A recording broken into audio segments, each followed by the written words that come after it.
ain't gonna let nobody turn me round, turn me round, turn me round. I ain't gonna let nobody turn me round. I'm gonna keep on walking, keep on talking. I'm headed up the freedom way. This holy hill here, this sacred place, this open place, this godly place, this place.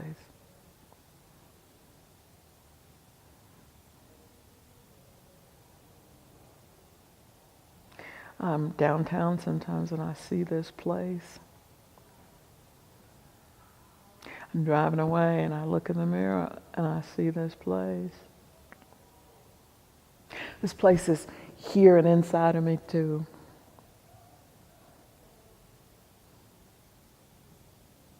Place. That's a rich word, isn't it? Place. It's grounding. It's raw. It's real. It holds me. On this hill you got possums, groundhogs, lots of rabbits with a lot of brand new baby bunny rabbits that hop around and run straight away from your car when you drive. There are chipmunks, raccoons. Most recently there's a woodpecker intent on making a home in the column out front. And I think there was at one time for a brief period a bobcat that lived on the property. You know, it's something almost surreal about it in that there's a lot of trees immediately, but then City Hall is right there in a very dramatic way. So that's kind of interesting. The other aspect that is also close by and so much a subtle reminder of a real devastating problem in our country is that the jail is right there as well. And while I've been in attendance here, they've built a bigger jail, and then they've expanded the one that's there. So, no homeless shelter in the world ever had a better view than this. I mean, it's like people will pay thousands of dollars for a view like this. This is a mixed neighborhood, but it's traditionally kind of a black neighborhood. Right across the street, there was, what was her name? Mary Ann? And she had the biggest numbers bank this side of Asheville, and she hit it with a play school. You know, all the runners came from all over this area and dropped off. And there used to be a shot house over here. Oh, before there was a church, there was a sanatorium here. And we don't have a whole lot of information about it, but what I have is this picture, this two-story building, and it speaks about a building with verandas and inside toilets. Can you get a load of that? Verandas and inside toilets. But it has the serenity about it. And before that, I don't know what was here, but there are all these wonderful things that are around us too. There's Stevens Lee School across the way. Can't you just see it? Kids going for miles around coming to good old Stevens Lee. They called it the castle on the hill. And across the way was the Allen School. And then we're surrounded by these other wonderful churches, and we're brothers and sisters around here. We feed into each other. We got a cousin who goes over there and a sister who goes over there. But we all get together sometimes, and we know that we are kin. Well, a lot of my memory about this neighborhood in particular is spending a lot of time at the community center, Stevens Lee, that's really close to the church. As far as church goes, you know, just being here and seeing how they interact with the kids in the community was really cool. You know, me being here for a while, you know, I've participated in a few things with Girls of Faith and things that we do, and it's unique how they just come. You know, and they see the doors open and they see us come and they're like, you know, oh, you know, they're really excited about it when it happens and they come without question. There was a wonderful man named Dusenberry who came from the north to see if there was a place for a Presbyterian church here. And he went back and told them there is a place. And Dusenberry worked day in and day out. In fact, he died young to bring about this church. And then other people began to gather, come into the labors, and one thing led to another. And this church came together and has given and continues to give so much to this Asheville community. Along the way, there was the Dusenberry School. The Dusenberry School lasted for almost 25, 30 years, I forget now, but it was 10 cents a week or 40 cents a month to go to the Dusenberry School. There was a tiny tot nursery. Many African Americans in this community speak about the times that they had in that basement. And they talk about a wonderful woman named Della Eddington, and she stood with her hands on her hip with an expression on her face that said, "I love you, but you will do this and this and this in this house." And along came Hospitality House, a shelter for homeless men and women that went on for 20 plus years. And it was built on the order of Dorothy Day, where it was love, it was respect, it was a kindness, it was a care for people. And so that undergirds this church as well. That NA group out there, where there are 70, 80, sometimes 100 people, they undergird this church. And I can't even begin to call all the names who just marched through these corridors and who lent themselves to this place. There are different kinds of prejudices, and we have so many prejudices in our own race, until really we don't need to father anybody else's. And even growing up, this was a church that was sort of for the sedity people, the people who were professionals, who just didn't mingle with the regular everyday folk. When church service here, the energy is bubbling over for me. I come through the door with my heart open and receptive to what God has for me. And so for me, the energy is very good. And for me, this space is so, so blessed. I have twin nephews. They're 8 now, but they grew up in the church as babies. And having them here and everyone just loving the twins being here and watching them grow up it's really nice. And they would run around this church and sing. And on cue, after every service, when we sing, they always yell at the top of their lungs, "Amen, amen,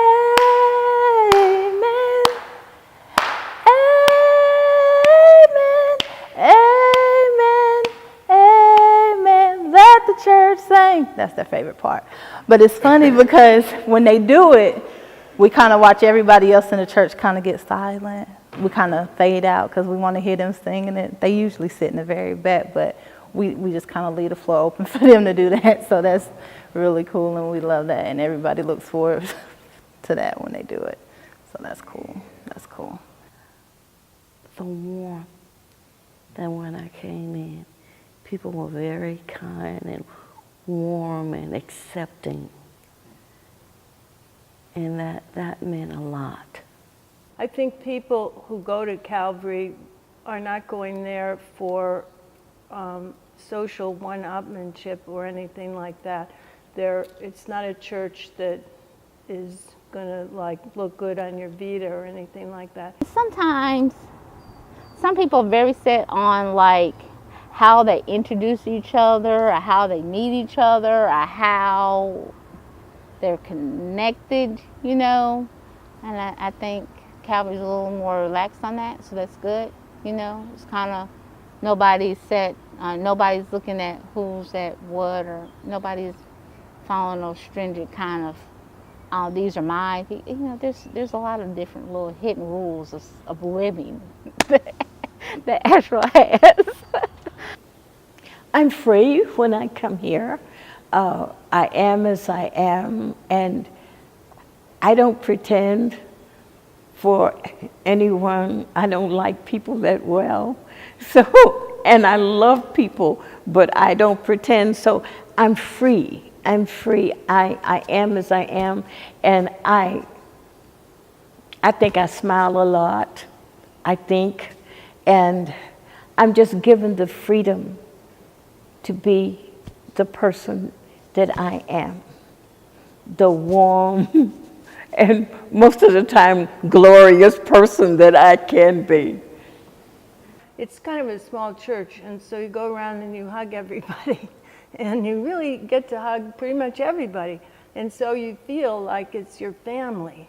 Growing up, I was always told that if I was in a meeting or an interview, I needed to be 110% better than anyone of another race in order to get what I was looking for. And so when I come here, I don't feel like I have to be 110% better. I think I can just be who I am. So that makes a big difference, you know, because I don't feel the competitiveness of I gotta make sure that I'm speaking correctly, I look correctly, I'm dressed correctly, and all those things, you know. I have to, my posture is correct. So it's different. I can just kind of be slouchy if I need to be. You know? You have to bring light by being there. And if we would be in the basement more, light would be there more. We are here, so the light here is brighter, but that doesn't mean that it's less than the basement. I mean, that the basement is less. It's just that we're not in the basement as much as we should be. Oh, the basement. I know that when other people walk through the basement, they see disrepair, they see the needs of that basement. But again, you have to listen to the basement. The basement talks to you. The basement has a message. The basement undergirds the building. Doggone it, come on. Come on. It's sitting on the basement. The basement is rich. The basement is full. The basement holds spirits of ages. You know, I can't even begin to tell you the value of that old basement. I remember one area we had cleaned out for the kids, trying to kind of keep them, had a space for them. This was when my boys were a little bit younger, and an area for them to play and.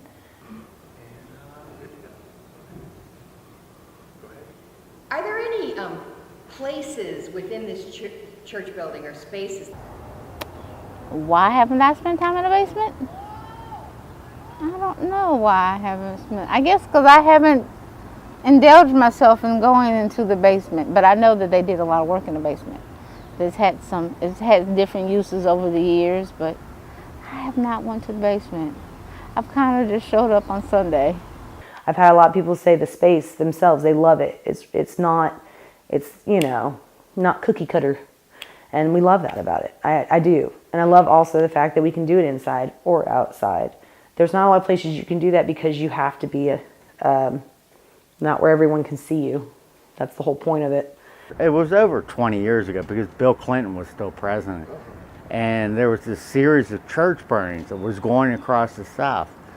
And I think it was 38 church burnings. I mean, you know, like I said, attacking the very, you know, center of what, you know, African American pride and stuff.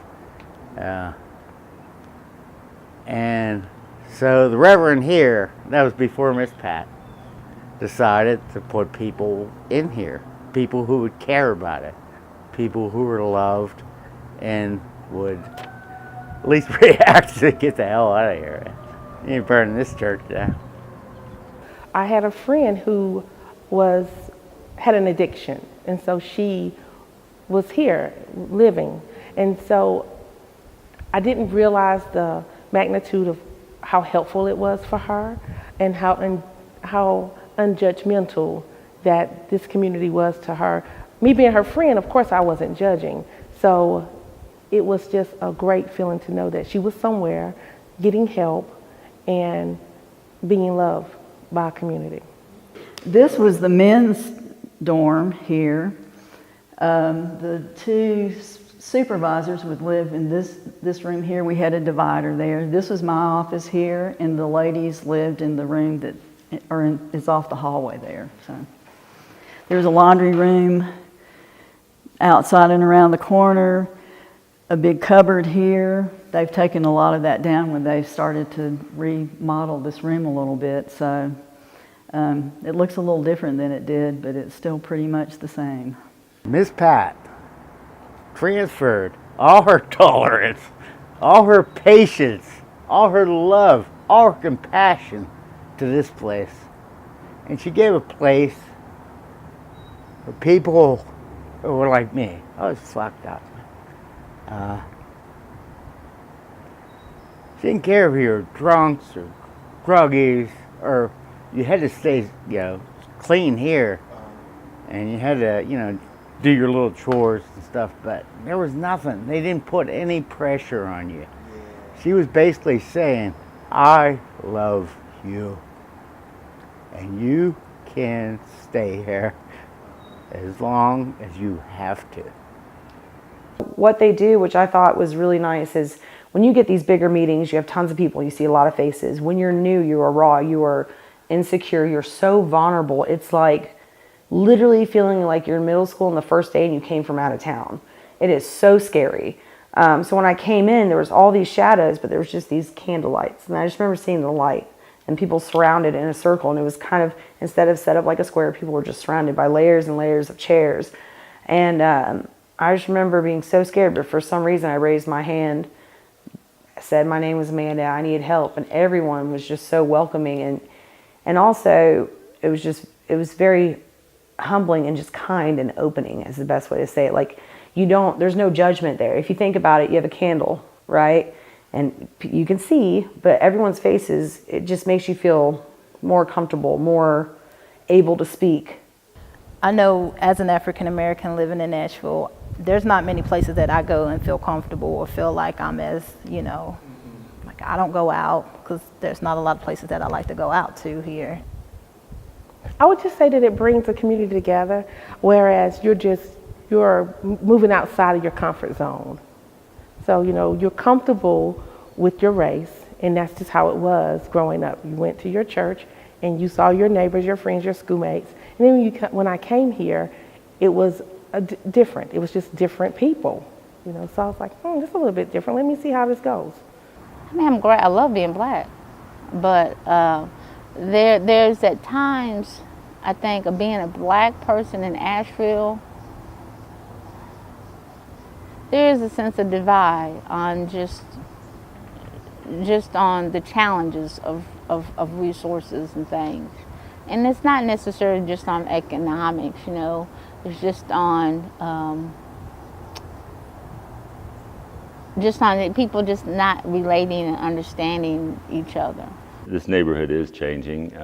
It's changed quite a bit since I've been here. It went through a brief violent period. It's a historically black neighborhood. It's becoming the word's gentrification now. There's $400,000 houses being built next door. You hear the hammering all day. The neighborhood has become more diverse to me. And for me, that's not bad. That's a good thing. The thing that bothers me about the diversity is that the homes that they're building in the area is pushing out the black community because the price is so high that it's not affordable. Not only for the black population, but for Asheville itself, the population, the older population that was here, the older people that grew up here, they can't afford. They cannot afford to live in the economy that we have today. They just don't. And they don't have the jobs to support it. I just remember growing up and we would have our Goombase festival there that was, kind of African American based festival there that was held downtown, and going to that every year or just on the weekends. And I mean, that was our place, you know, it felt comfortable, and that's not there anymore, you know.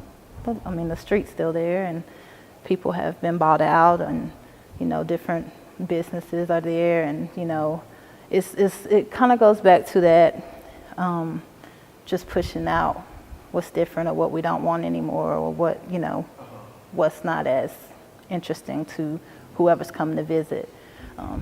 And I know I've heard in talking with people who are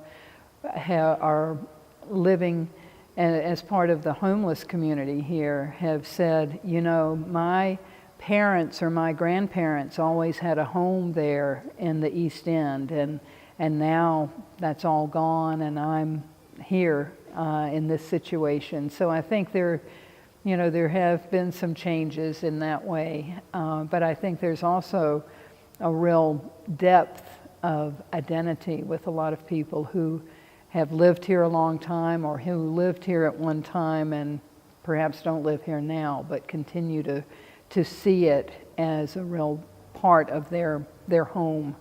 Oh, their voice is strong. This place was a healing place. This place was here when no other place would hold them. People came from far and near all across this country, and they found a place that cared for them. They found a place that offered them refuge. They found a place that nurtured them and helped to strengthen them day by day by day. And again, they undergird this place. You know that there's reading or some kind of old saying that says, when I couldn't feel myself walking, that God carried us. These are the angels that God has sent to carry us. And I know most people don't hear them, but I don't care what most people think. I ain't most people, and they don't talk to everybody either. You have to be on a certain plane to hear them talk to you. I'm telling you. And when Miss Wynn comes through and she said, "Oh, child, you're just going through a season. It's going to be all right. You just hang in there." And or when I hear Miss Daly said, I'm praying, and I'm going to hold you up. I'm going to hold you up. And they do. They do all the time, all the time. When I walk through here sometimes in the wintertime, and I'm saying, God, you know, watch the plumbing. Don't let the pipes freeze, or God, let that old furnace keep going. And I hear Miss Davis, it's going to be all right.